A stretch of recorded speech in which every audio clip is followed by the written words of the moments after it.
믿었던 테슬라가 이렇게 우리를 배신할 줄은 몰랐는데 어떻게 보세요? 개인 투자자들 어떻게 해야 될까요? 우선 테슬라가 하락했다라는 거에 대해서 저는 나름대로 미국 주식시장의 조정의 마무리 국면으로 해석하는 시그널로 보고 있어요. 그러세요? 보통 우리가 주식시장에서 일반적인 경제 말고 주식시장에서는 손수건의 법칙이라는 게 있어요. 손수건을 이렇게 펼쳐놓고 쭉 들어올리면 제일 가장자리에 있던 게 마지막에 들어 올려지잖아요. 네. 가운데 게 주도주고 제일 마지막에 있는 게 주변주예요. 그러니까 가운데 게 제일 마지막에 제일 처음에 올라갔다가 마지막에 들여 올려지는 게 주변주거든요. 근데 또 반대로 내릴 때는 주변주부터 내려가고 가운데 있는 게 제일 마지막에 내려오잖아요. 그럼 테슬라하고 애플이라는 기업이 제가 볼 땐 마지막까지 버텼었던 기존 주도주였던 거로 생각이 됩니다. 그런데 이 주도주들의 주가에 금이 가고 크게 하락했다라는 건 미국 시장에서도 제일 마지막에 손수건의 가장자리에 가운데 있는 어떤 기업들이 내려온 게 아닌가. 그러면 우리가 봤던 손수건의 법칙이라는 주식시장에서의 법칙을 적용을 하면 미국 시장도 어느 정도 빅테크에 관련된 기업들은 조정이 단기적으로나마는 마무리되어 간다라고 볼 수가 있을 것 같습니다. 그런데 정작 중요한 건 우리 서학개미 여러분들께서 기존에 있었던 흔히 팡 주식에 대해서 굉장히 많은 애정을 가지고 계시고 또 많이 들고 가지고 계시고 또 그동안 많이 올랐었는데 많이 빠졌기 때문에 더 눈길이 많이 가시는 것 같아요. 네. 그런데 제가 보기엔 이미 미국 시장도 체질이 바뀐 지 꽤 됐어요. 지금 미국 시장에서도 52주 신고가 종목들이 많이 나오고 있습니다. 이 대표적인 게 상황이에요? 라스베가스 샌즈 같은 기업도 마찬가지고 아니면 뭐 52주 신고가는 아니지만 GE라고 부르는 제너럴 일렉트릭도 주가가 꽤 생각보다 좋았고요. 또 방산이라고 부르는 로키드 마틴도 주가가 굉장히 좋아요. 미국도 이미 경제적으로 캐터필라도 52주 신고가예요. 우리나라도 다르지 않거든요. 우리나라도 현대건설기계도 그랬고 다 마찬가지예요. 즉 미국의 경제 자체가 우리가 흔히 얘기하는 신경제에서 이전에 있던 제조업 중심의 경제로 많이 바뀌는 과정에 있고 그 과정에 있는 기업들의 주가는 올해 주가가 지난해죠. 2020에 되게 좋았어요. 그러니까 많은 분들이 너무 한쪽만 보고 계시니까 어려운 것처럼 보이고 나스닥만 보니까 어려운 것처럼 보였지만 생각보다 큰 돌파구가 있었다는 얘기입니다. 지금도 지수만 놓고 보면 다우 지수는 추세 상승으로 전환했습니다. 생각보다 많이 안 빠졌어요. 그런데 나스닥이 정말 많이 빠져 있는 모습이죠. 또 글로벌 시장에서도 유럽의 주요 지수는 이미 상승 추세 전환이 되었습니다. 그런데 대만이나 한국이라든가 좀 IT 비중이 높은 국가들은 여전히 부진한 모습을 보이고 있다는 얘기죠. 그래서 딱 나눠보면 플랫폼이 있는 국가와 그렇지 않은 국가가 주가가 확연하게 다르고 또 제조업에 있는 지수와 없는 지수의 차이가 많이 크다라는 얘기죠. 그래서 이미 시장의 체질이 많이 바뀐 거에 대해서 많은 투자자 여러분들은 공감을 하셔야 됩니다. 시장은 주식 투자하는 분들은 경제에 좋고 나쁨을 사는 게 아니라 변화를 사는 겁니다. 중요한 건 경제가 안 좋다고 하더라도 그 안에서 긍정적인 변화가 일어나고 있다라면 그건 저희들한테 돌파구가 되는 거거든요.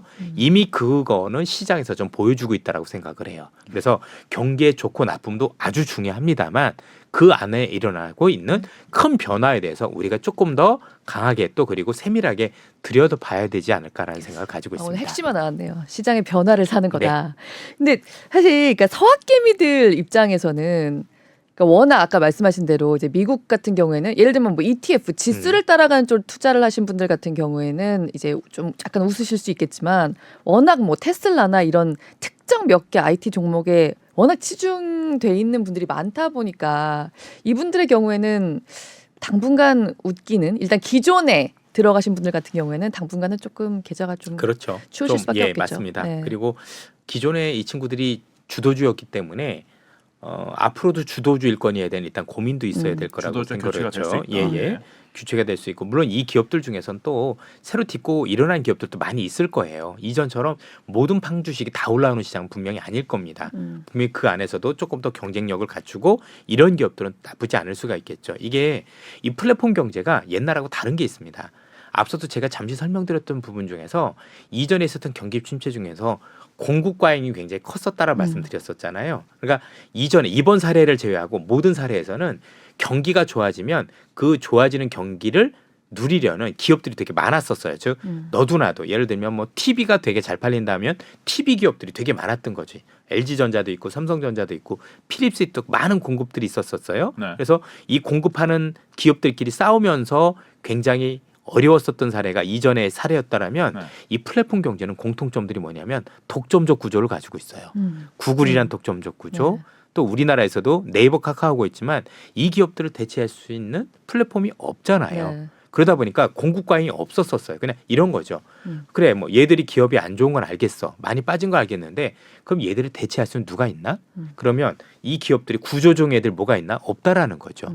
그게 옛날하고 다른 것 같아요. 그래서 이전의 주도주의 생명을 마감을 하고 불꽃처럼 사라졌던 그런 모습과는 조금 다른 모습을 보일 가능성이 좀 있다라고 보여집니다. 그래서 많은 희망을 갖자 이런 게 아니라 네. 그때하고 어떤 것들이 다르고 또 현재 있는 기업들 중에서 경쟁력을 갖춰가는 기업들은 또 무엇이 있는지 이런 것들을 우리가 좀 꼼꼼히 따져볼 필요가 있다고 생각을 합니다. 주목해서 봐야 할 섹터들 이사님이 조금 말씀해 주신다고 하면 일단 미국 증시부터 좀 얘기를 해주신다고 합니다. 미국이나 한국이나 전 다르지 않다라고 생각을 하는데 미국의 또는 글로벌 시장의 경제적 체질이 변하고 있습니다.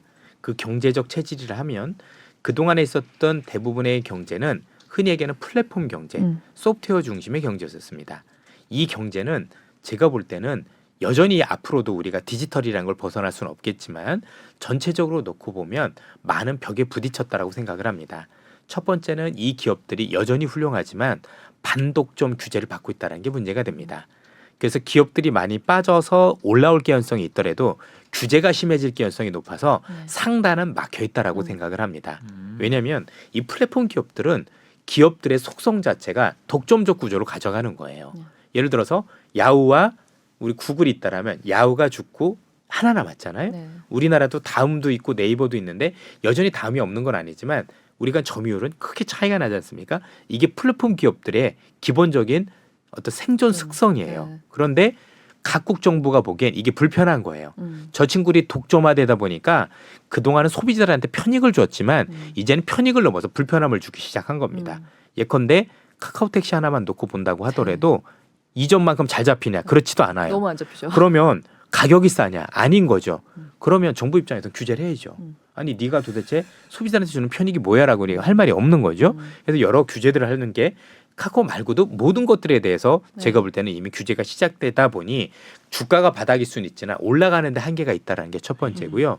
두 번째는 글로벌 경기적으로 지금 양극화 현상이 심한데 중국, 한국, 미국, 유럽 정부 공이 이 양극화의 원인 중에 하나가 또 플랫폼 경제라고 생각을 하고 있는 거예요. 그러면 앞으로 이 양극화를 해소하는 방안은 아무래도 중산층을 많이 육성을 해야 되는 거고 중산층을 육성을 하려면 아무래도 흔히 얘기하는 전통 경제, 구경제 중심으로 하는 게 제조업. 여러분들이 지금 생각해 보시면 생각보다 최근에 제조업들 임금들이 많이 올라가죠. 네. 최저임금도 올라가고 네. 이게 답이거든요. 네. 그래서 그렇게 그 경제를 바꾸려면 사실 기존에 있던 경제를 좀 눌러야 되겠죠. 네. 그리고 새롭게 뛰어나고 있는 제조업, 첨단 제조업 이런 데에 대해서는 지원책이 있을 것 같아요. 그러면 우리는 정부가 키우려는 쪽, 또 새롭게 크고 있는 쪽에 뭔가 포커싱을 줘야죠. 중요한 건 이러한 제조업들이 올라올 때는 순서가 있어요.